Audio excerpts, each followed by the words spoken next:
Hello नमस्कार दोस्तों, स्वागत है आप सभी का स्टडी संग्राम के यूट्यूब चैनल पर। बिहार बीएड एंट्रेंस जैसा कि मोस्ट इंपॉर्टेंट क्वेश्चन करवाए जा रहे हैं, प्रैक्टिस करवाई जा रही है। तो आप 26 प्रैक्टिस सेट होगा और कल आपको प्रैक्टिस सेट नहीं मिल पाया काफ़ी व्यस्तता के कारण, और आज आपको मोस्ट इंपॉर्टेंट क्वेश्चन लिए गए हैं जो कि आपको न्यू प्रश्न आज मिलेंगे और आपके एग्जाम की दृष्टि से सभी इंपॉर्टेंट होंगे। पूछा जा रहा है कि भारत में हरित क्रांति का जनक किसको कहा जाता है? BKRB राव, CH हनुमंता को, MS स्वामीनाथन को, L दत्तावाला को।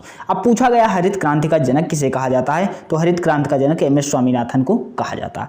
पूछा जाता है कि हरित क्रांति जो है यह किससे संबंधित है, तो एक खाद्यान्न उत्पादन से संबंधित हो जाता है। पूछा जाता है हरित क्रांति का प्रभाव सबसे ज्यादा किस पर पड़ा था, तो गेहूं में वृद्धि हुई थी। नेक्स्ट क्वेश्चन देखिएगा, आपकी स्क्रीन पर है, कौन सी खरीफ की फसल नहीं है? आप बताइएगा कौन सी खरीफ की फसल नहीं है। पूछा जा रहा है कपास होगा, मूंगफली होगा, मक्का होगा या सरसों होगा। बताइएगा खरीफ, रबी और खरीफ पूछा जाता है, तो आपसे खरीफ की फसल पूछा जा रहा है कौन सा होगा, तो आपका सरसों जो होगा या खरीफ की फसल नहीं होगी। आपके एग्जाम में पूछा जाता है ज़्यादा क्या पूछा जाता है कि कपास कौन सी फसल है, तो कपास क्या हो जाता है सर, खरीफ की फसल हो जाती है। मूंगफली पूछा जाए सर, खरीफ की फसल हो जाएगी। मक्का क्या होगी, खरीफ की फसल होगी, जबकि सरसों आपकी खरीफ की फसल नहीं रबी की फसल होगी। देख लीजिएगा। और आपके एग्जाम में पूछा गया है कपास और मूंगफली के उत्पादन में प्रथम राज्य कौन से होते हैं, ये नोट कर लो, एग्जाम में पूछा जाएगा। पूछा तो गया था मूंगफली, लेकिन कपास मूंगफली दोनों याद कर लो, गुजरात हो जाता है प्रथम राज्य। नेक्स्ट क्वेश्चन देखिएगा, श्वेत क्रांति का जनक कौन था? हरित क्रांति के जनक कौन थे? MS स्वामीनाथन थे। श्वेत क्रांति का जनक कौन थे? श्वेत क्रांति का संबंध किससे होगा? तो श्वेत क्रांति की बात करते हैं, श्वेत क्रांति का संबंध दुग्ध उत्पादन से हो जाता है। और श्वेत क्रांति के जनक कौन थे? MS स्वामीनाथन थे, BR कुरियन थे या KN बाहल थे, BP पाल थे। बताइएगा कौन सा उत्तर होगा, तो B डॉक्टर वर्गीस कुरियन हो जाते हैं। ऑप्शन नंबर B बिल्कुल करेक्ट हो जाएगा। श्वेत क्रांति का संबंध पूछे दुग्ध क्रांति से हो जाता है। नेक्स्ट क्वेश्चन आपकी स्क्रीन पर है, बताइएगा नीली क्रांति संबंधित है। नीली क्रांति का संबंध पूछा जा रहा है किससे होगा? खाद्यान्न उत्पादन से होगा, तिलहन उत्पादन से होगा, दुग्ध उत्पादन से होगा या मत्स्य उत्पादन से होगा। बताइएगा कौन सा उत्तर आपका बिल्कुल करेक्ट होगा। तो नीली क्रांति का संबंध आपका किससे हो जाएगा? मछली उत्पादन या मत्स्य उत्पादन से हो जाएगा। ऑप्शन नंबर D बिल्कुल करेक्ट हो जाएगा। नेक्स्ट क्वेश्चन आपकी स्क्रीन पर, यहां से एक प्रश्न एग्जाम में और पूछा जाता है कि तिलहन जो है संबंधित हो जाएगी, तो पीली क्रांति का संबंध किससे होगा? तिलहन उत्पादन से हो जाएगा। नेक्स्ट क्वेश्चन देखिएगा, भारत में निम्नलिखित में से कौन एक राज्य गेहूं का सबसे बड़ा उत्पादक है? गेहूं का सबसे बड़ा उत्पादक पूछा जा रहा है, बिहार होगा, पंजाब होगा, हरियाणा होगा या उत्तर प्रदेश होगा। तो सबसे बड़ा उत्पादक गेहूं का पूछा जा रहा है, बताइएगा कौन सा होगा? तो उत्तर प्रदेश आपका गेहूं के उत्पादन में प्रथम हो जाता है। उत्तर प्रदेश के बारे में एक और बात पूछी जाती है, सिर्फ गन्ना के उत्पादन में कौन सा प्रथम राज्य होगा? तो उत्तर प्रदेश होगा। गेहूं के उत्पादन में प्रथम राज्य उत्तर प्रदेश होगा। नेक्स्ट क्वेश्चन, चैनल पर नए हैं सब्सक्राइब कर लीजिएगा। इससे पहले मोस्ट इंपॉर्टेंट क्वेश्चन हुए उनको जाकर के प्लेलिस्ट में कवर कर लीजिए। एग्जाम बहुत नजदीक है, आपको प्रैक्टिस बार बार रिवाइज करना है। अगर आपने पहले भी क्लास देख रखा है तब भी रिवाइज कर लीजिए। किस पंचवर्षीय योजना का मुख्य उद्देश्य गरीबी हटाओ नारा था? अब गरीबी हटाओ नारा पूछा जाता है, काफी इंपॉर्टेंट है कि किस पंचवर्षीय योजना का उद्देश्य था। चौथी पंचवर्षीय योजना, पांचवी पंचवर्षीय योजना, छठी पंचवर्षीय योजना या सातवीं पंचवर्षीय योजना? बताइएगा कौन सा उद्देश्य आपका बिल्कुल करेक्ट हो जाएगा। तो पांचवी पंचवर्षीय योजना बिल्कुल करेक्ट हो जाएगा। अब पांचवी पंचवर्षीय योजना कब से कब तक थी? तो 74 से 78 तक थी। कब तक थी? 74 से 78 थी। और मुख्य उद्देश्य था गरीबी उन्मूलन, गरीबी हटाओ नारा था। नेक्स्ट क्वेश्चन आपकी स्क्रीन पर है, सामुदायिक विकास कार्यक्रम लागू किया गया 26 जनवरी 1950 को, 15 अगस्त 1950 को, 2 अक्टूबर 1952 को या 1 जून 1975 को? बताइएगा कौन सा उत्तर सही होगा। तो सामुदायिक विकास कार्यक्रम की बात की जा रही है, कब लागू किया गया था? 2 अक्टूबर 1952 को लागू किया गया था। नेक्स्ट क्वेश्चन देखिएगा, वित्तीय वर्ष भारत में शुरू होने की तिथि क्या थी? वित्तीय वर्ष की तिथि क्या थी? 1 अप्रैल थी या 1 जनवरी थी, 1 मई थी या 1 नवंबर थी? तो वित्तीय वर्ष शुरू होने की तिथि क्या थी? 1 अप्रैल थी। शुरू कब होता है सर? 1 अप्रैल से कब तक होता है सर? 31 मार्च तक होता है। कब तक होता है? 1 अप्रैल से 31 मार्च तक क्या होता है? वित्तीय वर्ष आपका हो जाता है। नेक्स्ट क्वेश्चन देखिएगा, नरसिम्हन रिपोर्ट का संबंध किससे हो जाएगा? नरसिम्हन समिति पूछी जा रही है, तो सर नरसिम्हन समिति का संबंध किससे होगा? आयकर से होगा, विक्रय कर से होगा, बैंकिंग संस्थान या बीमा उद्योग, बताइएगा। तो आपसे नरसिम्हन समिति या रिपोर्ट पूछे तो बैंकिंग से संबंधित हो जाएगी, ऑप्शन नंबर सी बिल्कुल करेक्ट हो जाएगा। नेक्स्ट क्वेश्चन देखिएगा, भारत की राष्ट्रीय आय का प्रथम आकलन किसने किया था? भारत की राष्ट्रीय आय का प्रथम आकलन किसने किया था? विलियम डिगबॉय ने, दादा भाई नौरोजी ने, एम.जी. रानाडे ने, बी.के. राव ने, बताइएगा। राष्ट्रीय आकलन का प्रथम मापन किसने किया था?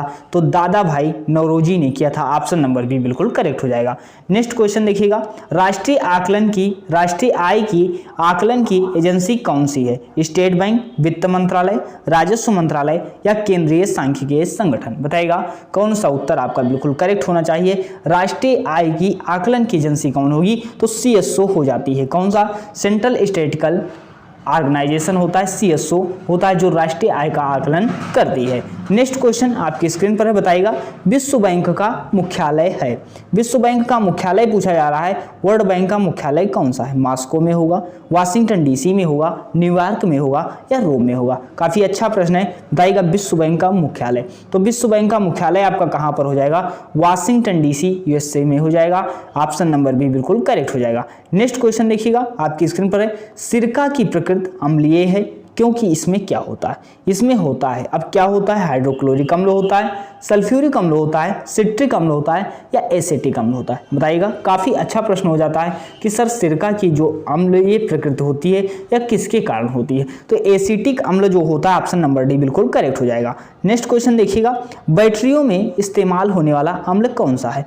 बैटरियों में पूछा जा रहा है इस्तेमाल होने वाला अम्ल, तो यह कौन सा हो जाएगा? नाइट्रिक अम्ल, हाइड्रोक्लोरिक अम्ल, सल्फ्यूरिक अम्ल या एसिटिक अम्ल, बताइएगा। कौन सा उत्तर आपका बिल्कुल करेक्ट होगा? तो एसिटिक अम्ल क्या होता है? सर बैटरियों में इस्तेमाल होने वाला अम्ल हो जाता है। नेक्स्ट क्वेश्चन आपकी स्क्रीन पर है, अम्ल वर्षा बनने का कारण क्या है? अम्लीय वर्षा बनने का कारण क्या है? भू प्रदूषण, ध्वनि प्रदूषण, जल प्रदूषण या वायु प्रदूषण, बताइएगा। कौन सा उत्तर आपका बिल्कुल करेक्ट हो जाएगा?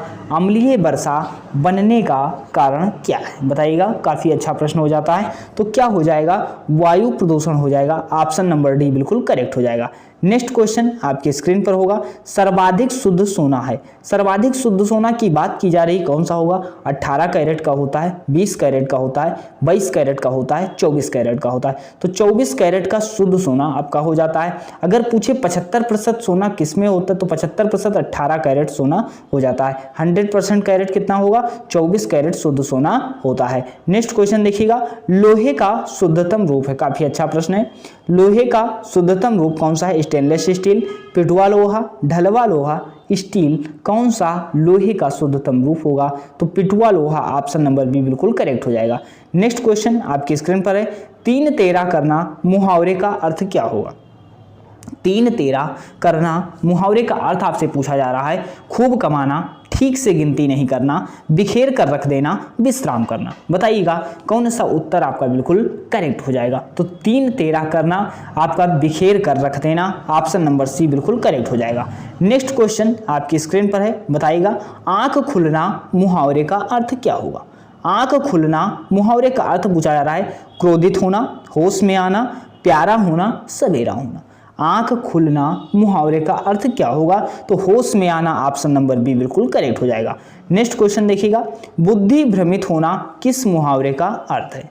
बुद्धि भ्रमित होना किस मुहावरे का अर्थ है? चक्कर में पड़ना, अक्ल पर पत्थर पड़ना, धोखा खाना, उल्लू बनना, बताइएगा। कौन सा उत्तर होगा? तो बुद्धि भ्रमित होना अर्थात क्या हो जाएगा? अक्ल पर पत्थर पड़ना, ऑप्शन नंबर बी बिल्कुल करेक्ट हो जाएगा।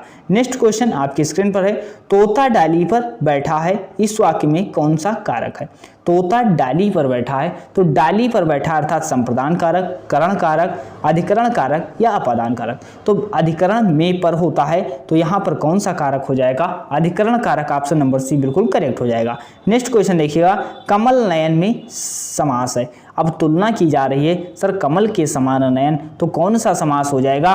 कर्मधारय समास हो जाएगा। अगर पहला शब्द संख्या में मिले तो क्या होता है सर? द्विगु समास होता है। जैसे बोले चौराहा तो क्या हो जाएगा सर? द्विगु समास हो जाएगा। पूछे सप्ताह तो सप्ताह में कौन सा समास हो जाएगा? द्विगु समास हो जाएगा। पूछे आपका कमल नयन तो कर्मधारय समास हो जाएगा। नेक्स्ट क्वेश्चन आपकी स्क्रीन पर है, घोड़ा का पर्यायवाची आपको बताना है। घोड़ा का पर्यायवाची शब्द समूह कौन सा होगा? अश्व होगा, बाजी होगा, सैंधव तुरंग होगा, है आंसू, ये सभी होगा। तो ऑप्शन नंबर डी ये सभी आपके उत्तर ऑप्शन बिल्कुल सही हो जाएंगे। ये सभी आपके घोड़ा के पर्यायवाची शब्द हो जाते हैं। नेक्स्ट क्वेश्चन देखिएगा आपकी स्क्रीन पर, वायु शब्द का अर्थ होगा या वायु का पर्यायवाची होगा? अनिल होगा, अनल होगा, बल्लभ होगा, आरती होगा। बताइएगा, काफी अच्छा प्रश्न आपका हो जाता है। तो वायु का क्या हो जाता है सर? अनिल हो जाता है। ऑप्शन नंबर ए बिल्कुल करेक्ट हो जाएगा। अनल पूछे तो अनल क्या होता है सर? अनल आग का होता है। अनल क्या होता है? आग का होता है। वायु क्या होता है सर? अनिल का पर्यायवाची हो जाता है। नेक्स्ट क्वेश्चन देखिएगा आपकी स्क्रीन पर है, आदि का विलोम क्या होगा? आदि का विलोम पूछा जा रहा है, प्रथम होगा, अंतिम होगा या अंत होगा या आदि होगा। तो आदि का विलोम आपका क्या हो जाएगा? बताइएगा, काफी अच्छा प्रश्न आपका बिल्कुल हो जाता है। करेक्ट उत्तर आपको देना है कि आदि का विलोम क्या होगा। तो आदि का विलोम क्या होता है सर? अंत हो जाता है। ऑप्शन नंबर सी बिल्कुल करेक्ट हो जाएगा। नेक्स्ट क्वेश्चन जो अंतिम दे रहे हैं वो गलत हो जाएंगे, आदि का अंत होता है। नेक्स्ट क्वेश्चन, हर्ष का विलोम क्या होगा? तो हर्ष का विलोम पूछा जा रहा है, विषाद होगा, खेद होगा, वेदना होगा या दुख होगा। हर्ष का विलोम आपसे पूछा जा रहा है, बताइएगा तो क्या होगा? हर्ष का विलोम आपका विषाद हो जाता है। ऑप्शन नंबर ए बिल्कुल करेक्ट हो जाता है। नेक्स्ट क्वेश्चन देखिएगा, आकर्षण का विपर्थक या विलोम शब्द होगा।